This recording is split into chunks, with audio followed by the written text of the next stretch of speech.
Yo los quiero invitar a que leamos en el versículo que se usó en el inicio, que es Hechos, el capítulo 1, verso 8. Hechos, el capítulo 1, verso 8. Dice, pero recibiréis poder cuando haya venido sobre vosotros el Espíritu Santo, y me seréis testigos en Jerusalén, en toda Judea, en Samaria y hasta lo último de la tierra. El Nuevo Testamento conserva al menos unos 5 textos que hablan sobre la Gran Comisión. Esto está en los Evangelios prácticamente y también en Hechos.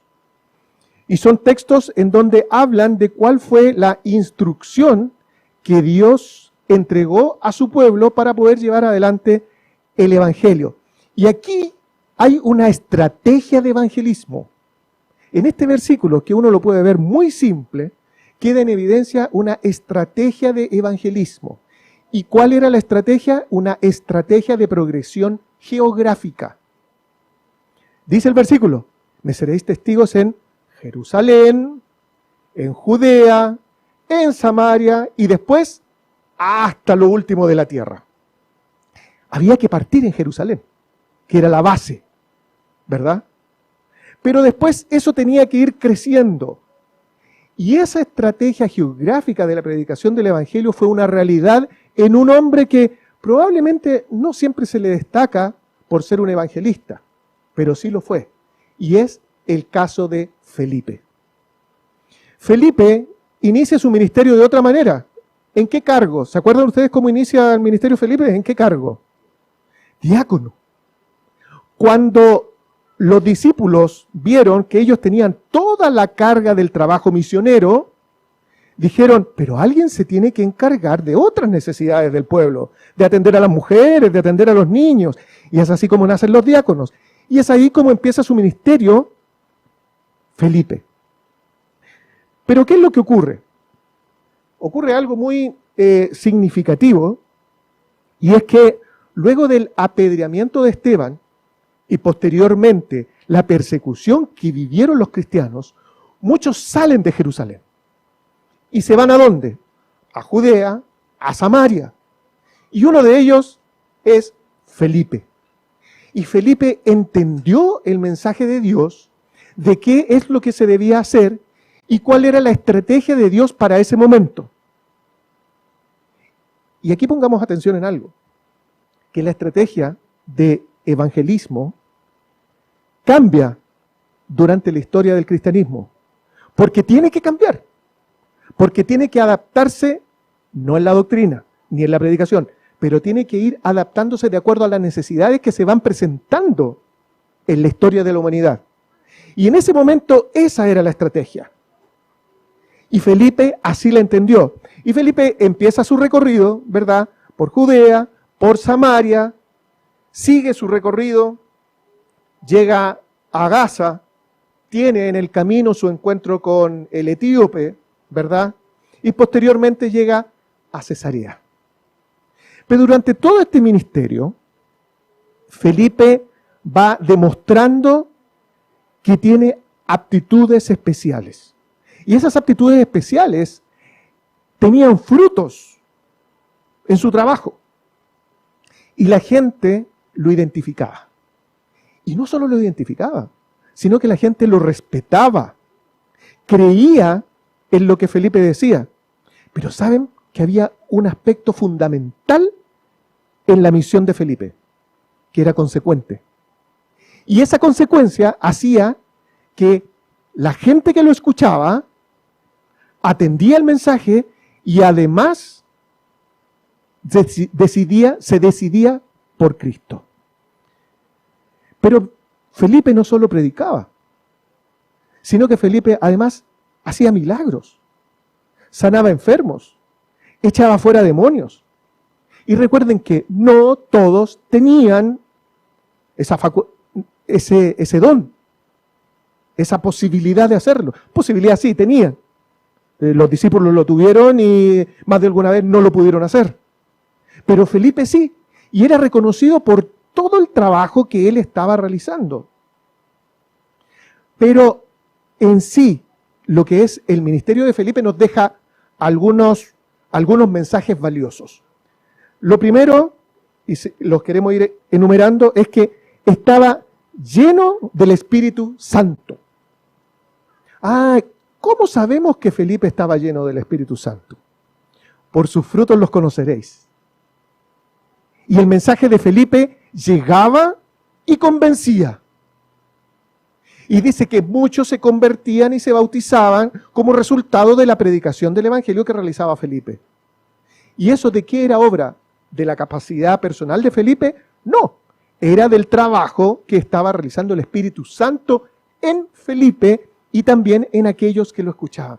Por lo tanto, Felipe era un hombre lleno del Espíritu Santo. Veamos otra característica. Felipe estaba dispuesto a ejercer un rol distinto o para muchos inferior a la de un evangelista, porque entendía que en ese momento esa era una necesidad. Y así es como asume el rol de diácono. Muchas veces hemos considerado, incluso en nuestras iglesias, que el rol de diácono es como un rol muy sencillo, como el más básico, en circunstancias que no lo es así. ¿A quiénes se le imponen las manos? A los pastores, a los ancianos y a los diáconos. Por lo tanto, el diaconado es una labor muy importante. Y Felipe, fíjense ustedes, estuvo dispuesto a ejercer el diaconado. Y después Felipe estuvo dispuesto a ejercer el evangelismo. Esa es otra de las lecciones que nos entrega. Nosotros, ¿cuál es la disposición que nosotros tenemos como miembros de iglesia cuando se nos llama a trabajar? Y yo no digo necesariamente que se nos llame a ejercer un cargo. Nos pueden pedir tomar un misionero, tomar una lección de escuela sabática, ir a trabajar a lo mejor allá a las Chilcas, a hacer cualquier cosa, a atender a los jóvenes, a realizar alguna actividad. ¿Cuál es la disposición que tenemos ante el llamado que Dios nos hace? Porque Dios no necesariamente nos hace los llamados para ir y ponernos a predicar de esta forma el Evangelio, sino que sabemos que el Evangelio se predica de distintas formas, a través de una conversación, oportunidades que el Señor nos va entregando. Y Felipe fue un hombre dispuesto a hacer lo que se le pedía. Y miren más adelante, dice, estaba atento al liderazgo del Espíritu Santo. Claro, él se dejaba guiar por el Espíritu Santo. Estaba dispuesto a ir donde el Espíritu lo guiara.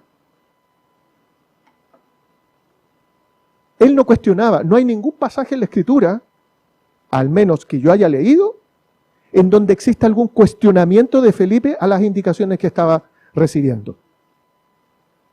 Pero muchas veces cuando nos llega a nosotros ese momento, ¿qué hacemos? Y digo hacemos porque más de alguna vez me ha tocado. Una vez me nombraron en Ñuñoa director de conquistadores. Yo nunca tuve ni siquiera una piocha. Nunca fui conquistador. Fui capellán de conquistadores en Locaña, pero pedí ser porque estaban mis hijos y quería participar con ellos. Pero yo les dije, ni siquiera llené una de las especialidades. ¿Cómo me van a nombrar director de conquistadores? Y a veces uno se siente tentado a decir, pero esto sí me gusta. ¿Cierto? Quizás porque es más cómodo, porque creemos tener más aptitudes para esto, para lo otro. Pero hermanos, Dios lo que necesita de nosotros es disposición a hacer ¿qué? Lo que Él diga. No lo que nosotros digamos. No para aquello en lo que nosotros nos encontramos más capacitados, porque las capacidades nosotros no las tenemos. Dios nos capacita. Hay un versículo que a mí me gusta mucho. Mi Dios pues suplirá todo lo que os falte. A veces decimos, no, yo soy re malo para esto, no, pídale a Él. Lo hace súper bien. Yo soy malo para eso. Sí, probablemente somos malos para eso. Pero el Señor es el que nos capacita porque Dios nos llama a los capacitados. Él capacita a los llamados. ¿Qué más nos enseña la actitud de Felipe?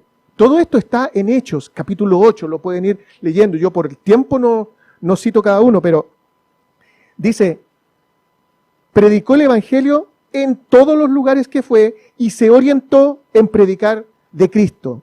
predicó el Evangelio en todos los lugares que fue. Y aquí yo me quiero detener un segundito.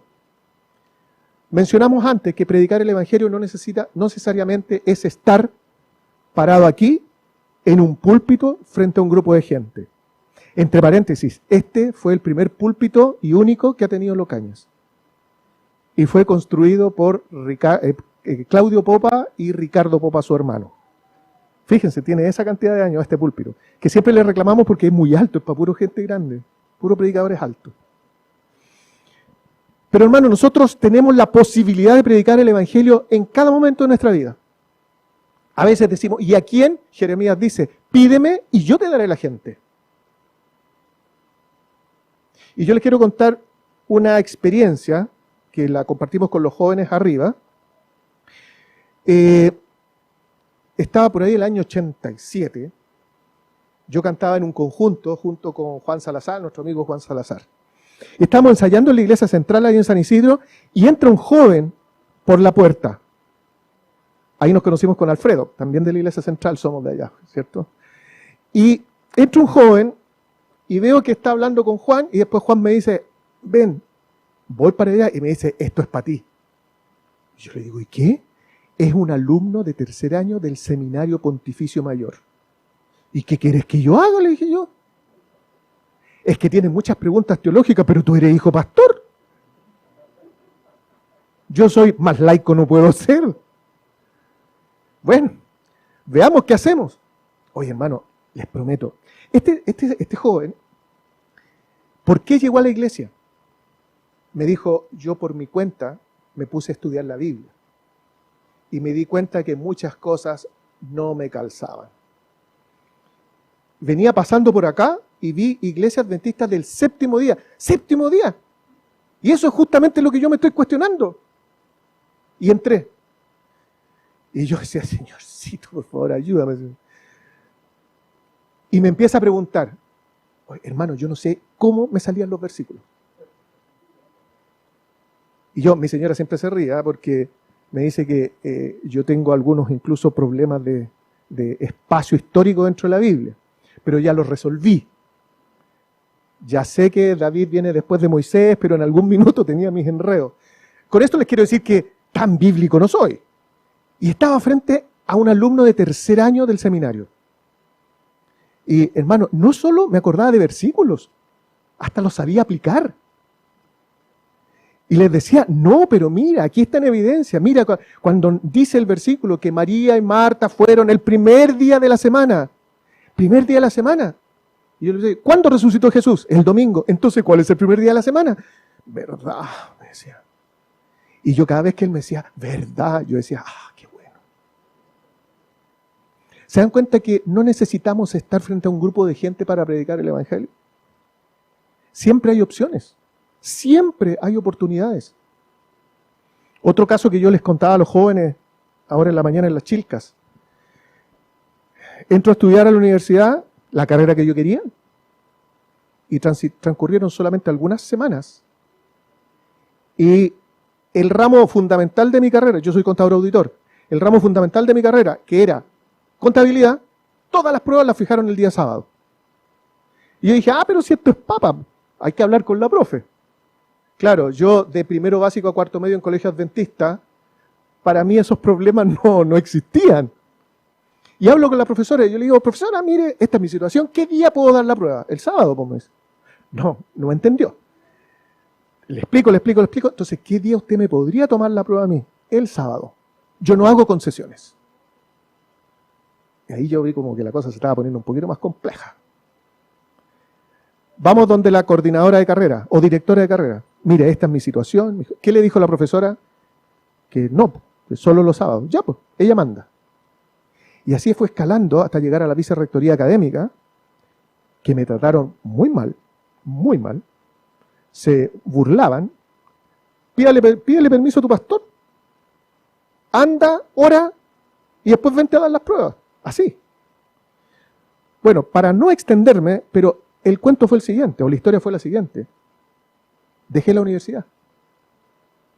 Porque a mí, mi padre, una vez lo dijo. Yo estaba estudiando en Las Condes y unos y unos amigos le dijeron, oye, sácalo de ahí, ponlo en un colegio de renombre, donde tenga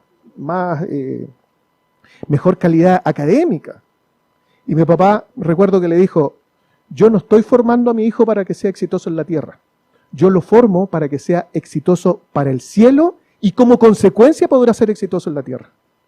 Entonces, como yo tenía súper clarito que para mí Cristo era lo principal, dejé la universidad.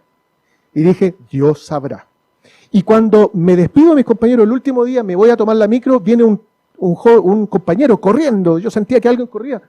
En ese tiempo, que alguien corriera detrás de uno, no era para asustarse. Y me dice, quiero hablar contigo. Me dijo, yo sabía que tú eras distinto. Y yo le dije, ¿yo? Sí, me dice, porque durante toda la semana del mechoneo, tú te comportaste distinto a los demás. Me dijo, yo soy evangélico, soy pentecostal. Y yo sabía que tú eras cristiano. Pero mira, me dijo, Dios te va a recompensar porque nosotros sabemos que nuestros ojos están puestos en algo mayor, en algo superior.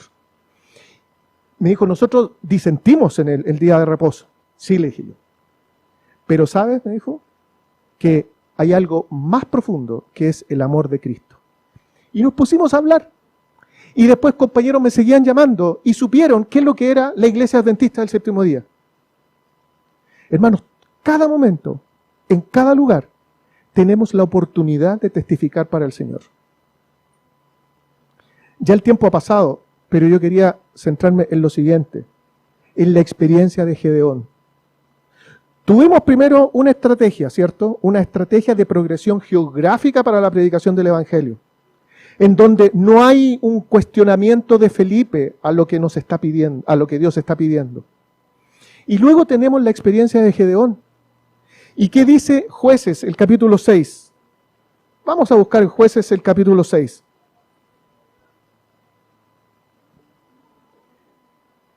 Dice, el versículo 14, y mirándole Jehová le dijo, ve con esta tu fuerza, y salvarás a Israel de la mano de los madianitas. ¿No te envío yo? Y este es el primer detalle. A veces cuestionamos lo que nos piden hacer para la iglesia y su obra porque no nos encontramos capacitados. Pero fíjense lo que dice en esa parte Jehová mismo. Dice, ¿no te envío yo? ¿Acaso no te das cuenta que soy yo el que te estoy enviando a hacer esto? Y empiezan los cuestionamientos y dudas de Gedeón. Y dice, Señor mío, el verso 15, ¿con qué salvaré yo a Israel? He aquí, mi familia es pobre en Manasés, y yo el menor en la casa de mi padre. O sea, la primera excusa, mi familia es pobre y yo soy el más chico. Pero Dios antes le había dicho, ¿no te estoy enviando yo? ¿No te das cuenta que el que te envía soy yo? Entonces Jehová, ante esos cuestionamientos, le dice en el versículo 16, ciertamente yo estaré contigo y derrotarás a los madianitas como a un solo hombre. Y después, como digo yo, muy patudamente, Gedeón le dice, a ver, te voy a probar si realmente eres tú. Y Dios accede. ¿Cuán paciente es Dios con nosotros también? La paciencia que tuvo con Gedeón, patudo Gedeón. Pero ¿cuánta paciencia no tiene con nosotros cada vez que le decimos que no? Cuando el Señor nos llama a hacer algo por su obra, por su iglesia. Si me piden que vaya a visitar a un enfermo, ayudar a un enfermo, ayudar a un necesitado, eso es evangelismo. También es evangelismo. ¿Se dan cuenta que siempre hay espacio para llevar adelante la obra del Señor? Y después Gedeón, una vez que somete a prueba a Dios y se da cuenta de que si era verdad, le dice, a ver, pero ahora hagámoslo al revés. No, si se pasó, o sea, ya no podía tener más personalidad el Gedeón. Y después Gedeón va con 32,000, más o menos, y le dice Jehová, no, pero son muchos. Y quedan 10,000. Y después menos. Sí, después quedan menos. Menos. 300. Y así fue gracias por ayudarme. Y así fue como el Señor le fue mostrando, tratando de convencer a Gedeón que la fuerza no era la de él, era la de él mismo. Casi era como una burla, ¿cierto? Los madianitas sabemos cuántos eran. Y le decían, 32.000. Y con eso llega a 300. Es como diciéndole, ya pues anda. Si soy yo finalmente el que te voy a ayudar. Y ahí diseña una estrategia distinta. Y fue una estrategia tan especial que los madianitas terminaron matándose entre ellos. ¿Cuáles fueron las armas que llevó el pueblo de Israel? Trompetas, unas vasijas vacías y unas antorchas. Muy bien. Entonces, ¿se dan cuenta ustedes cómo el Señor va modificando o dándonos a conocer sus distintas estrategias para poder ir y hacer lo que Él nos manda y lo que Él necesita? Porque fíjense lo siguiente, predicar el Evangelio para Dios sería súper fácil y llegar con el Evangelio a todo el mundo muy fácil. ¿Cómo fue la creación? Él dijo y existió. Él habló y se hizo. Podría ser, Él predicó y todos escucharon. Pero no, Él nos necesita a nosotros, a los que estamos aquí, a los que nos están viendo a través de las plataformas digitales. A cada uno el Señor nos necesita, independiente de la estrategia que esté en ese momento. Hermanos, estrategia geográfica fue la que enfrentó Felipe, una estrategia distinta es la que enfrentó Gedeón, y una estrategia distinta es la que enfrentamos nosotros hoy y de la cual hemos sido llamados a participar. La pandemia nos enseñó algo. La pandemia nos enseñó que quedarnos solo predicando en nuestras iglesias sería limitar la predicación del Evangelio. Y es así como la tecnología, las plataformas digitales, los Zoom, los YouTube, ustedes que nos ven también a través de estas pantallas, lo están haciendo porque la iglesia ha entendido que las comunicaciones hoy en día son un canal más para difundir el Evangelio. Y yo les cuento una experiencia. Porque comunicaciones, cuando ustedes escuchaban hace 3 años atrás hablar del departamento de comunicaciones, ¿quién está a cargo de comunicaciones? Nivaldo.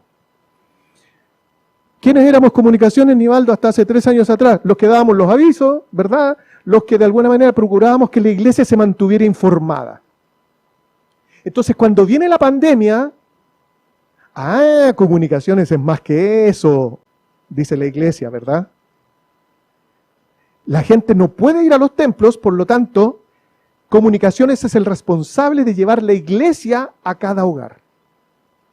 Y así es como la pandemia cierra los templos, pero abre una iglesia en cada hogar, a través de las comunicaciones. En Ñuñoa somos, en lista, unos 500 miembros más o menos, que asisten 380, 350, bueno, ahora menos por los aforos. Pero nosotros en nuestro canal de YouTube, en donde tenemos un culto cada sábado distinto al que se hace presencial, es distinto. Y ahí tenemos todo, desde misioneros, historia de los niños, escuela sabática, algunos microespacios, sermón, etc. Tenemos en promedio 800 a 900 visualizaciones cada semana. Visualizaciones, es decir, por un dispositivo. Multipliquemos mínimo por 2. Nosotros cuando lo vemos en la casa somos 6, pero mínimo 2. Ya tenemos 1.600, 1.900 personas que están viendo el culto. Y nosotros hemos entendido, como departamento de comunicaciones, que comunicaciones ya no es solo un departamento de la iglesia, sino que es un ministerio. Es un ministerio porque hoy, en estos 2 últimos años, hemos sido llamados a ser un brazo poderoso de la predicación del Evangelio. Conversaba hace un mes más o menos con el pastor Jaramillo, que es el presidente de nuestra asociación, y me decía, hermano, yo quiero convencer, de eso que usted me está diciendo, quiero convencer a todos mis pastores. Porque cuando las iglesias se cerraron, Comunicaciones debía llevar la iglesia a los hermanos que no podían congregarse. Pero hoy día ya es más que eso. Hoy día es evangelizar a otros. Porque las iglesias ya están abiertas. El que no puede o prefiere no venir, está bien, y está el programa a través de nuestras plataformas digitales. Pero además, hay miles que no nos conocen, que nos conocen solo a través de las plataformas digitales y del programa del culto de nuestro canal. Y hace poco me escribe un hermano, un amigo, y me dice, para que veas que cada esfuerzo vale la pena. Una persona nos vio desde Quilpué y contactó a la iglesia de Ñuñoa y le dijo, conocí la iglesia a través del programa que ustedes tienen en YouTube todos los sábados. Quiero ser bautizada. ¿Y se bautizó? Esta es la estrategia de hoy. Esta es la estrategia que el Señor nos ha presentado hoy en día. Y ahí debieran apuntar nuestras iglesias. Antiguamente todo el trabajo se lo dejábamos a MIPES. Hoy día es MIPES, pero además es comunicaciones. Por lo tanto, yo los invito a reforzar sus áreas de comunicaciones, a apoyar a su director, a ser un Felipe dispuesto para lo que se necesite, para esta nueva estrategia que el Señor nos ha entregado. El Señor dijo, lo mencioné antes en Jeremías, pídeme y yo te daré las gentes. Ok, le hemos pedido. Y aquí están las gentes, están a través de las pantallas, están en las plataformas digitales, a donde nosotros podemos llegar a través de una proliferación del mensaje mucho más rápida, mucho más amplia. Pero recordemos estas dos características de Felipe: dispuesto y lleno del Espíritu.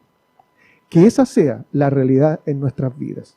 Que cada día seamos hijos de Dios, hombres y mujeres de valor, dispuestas a recibir y acoger el mandato que el Señor nos ha entregado, de la gran comisión, que es ir y predicar el Evangelio, utilizando las diferentes estrategias que el Señor ha usado durante toda la historia del cristianismo.